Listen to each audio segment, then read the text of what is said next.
اقوام متحدہ کی سلامتی کونسل کی تعزیراتی کمیٹی کی جانب سے کالعدم تنظیم جیش محمد کے سربراہ مسعود اظہر کا نام دہشت گردوں کی عالمی فہرست میں شامل کرنے کے اقدام کے بعد سے بین الاقوامی رد عمل کا سلسلہ جاری ہے۔ اس سے قبل امریکہ، برطانیہ اور فرانس نے بھارت کے زیر انتظام کشمیر میں بھارتی فوجیوں پر حملے کے بعد فروری میں اقوام متحدہ سے مسعود اظہر کو بلیک لسٹ کر کے ان کے سفر پر پابندی سمیت جائیداد ضبط کرنے کی درخواست کی تھی۔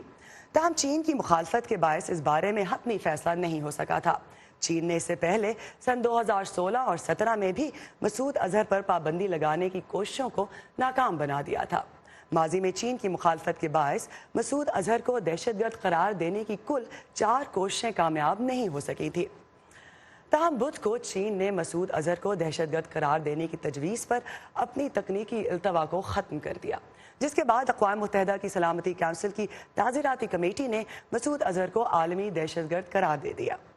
اقوام متحدہ میں امریکی مشن کے ترجمان نے کہا کہ جیش محمد اقوام متحدہ کی جانب سے دہشت گرد قرار دی گئی تنظیم ہے اور اس کے سربراہ تعزیراتی کمیٹی کی فہرست میں شمولیت کی تمام شرائط پر پورا اترتے ہیں۔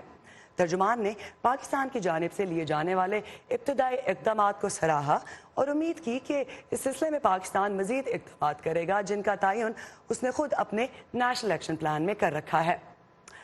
امریکہ سے رد عمل کی مزید تفصیلات دینے کے لیے ہمارے ساتھ موجود ہیں سحر ماجد۔ سحر، کیسا رد عمل دے رہے ہیں امریکی حلقے اس ڈیولپمنٹ پر؟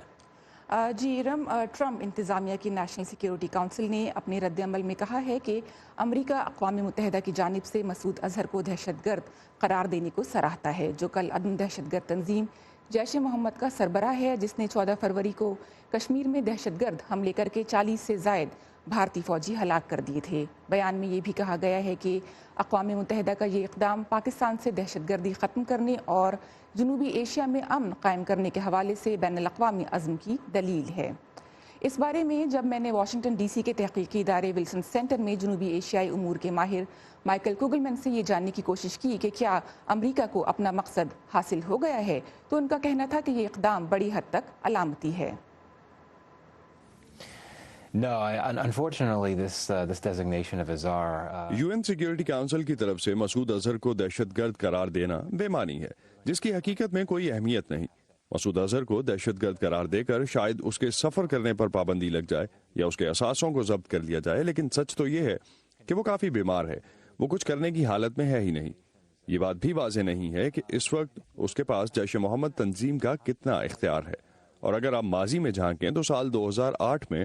حافظ سعید کو بھی ممبئی حملوں کے فوراً بعد اقوام متحدہ کی سیکیورٹی کونسل کی طرف سے دہشت گرد قرار دیا گیا تھا، لیکن پچھلے 10 سالوں سے حافظ سعید وہ سب کچھ کر رہا ہے جو وہ کرنا چاہتا ہے۔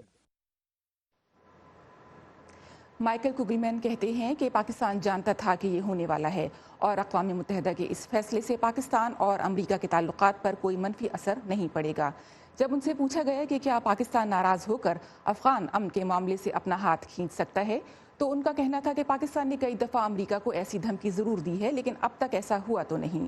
کوگلمین کی رائے میں پاکستان امریکہ کی مدد نہ کرنے جیسا بڑا قدم کبھی نہیں اٹھائے گا، کیونکہ وہ امن کے حوالے سے ایک اہم کردار ادا کرنے کا خواہش مند ہے۔ تھینک یو سحر، جو ہمیں بتا رہی تھی کہ امریکہ نے ایک تو خیر مقدم کیا ہے اس فیصلے کا، لیکن ساتھ ہی ساتھ اس سے امریکہ یا پاکستان کے تعلقات پر کوئی منفی اثر نہیں پڑے گا۔